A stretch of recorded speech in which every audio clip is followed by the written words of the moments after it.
اور زنا کے پاس بھی نہ جانا کہ وہ بے حیائی ہے اور بری راہ ہے، اور جس جاندار کا مارنا اللہ نے حرام کیا ہے اسے قتل نہ کرنا مگر جائز طور پر، یعنی بفتوائے شریعت۔ اور جو شخص ظلم سے قتل کیا جائے، ہم نے اس کے وارث کو اختیار دیا ہے کہ ظالم قاتل سے بدلہ لے، تو اس کو چاہیے کہ قتل کے قصاص میں زیادتی نہ کرے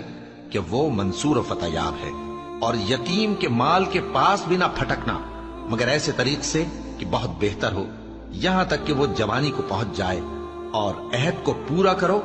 کہ عہد کے بارے میں ضرور پرسش ہوگی، اور جب کوئی چیز ناپ کر دینے لگو تو پیمانہ پورا بھرا کرو، اور جب تول کر دو تو ترازو سیدھی رکھ کر تولا کرو،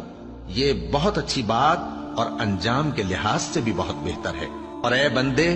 جس چیز کا تجھے علم نہیں اس کے پیچھے نہ پڑ، کہ کان اور آنکھ اور دل ان سب اعضاء کے بارے میں ضرور باز پرس ہوگی۔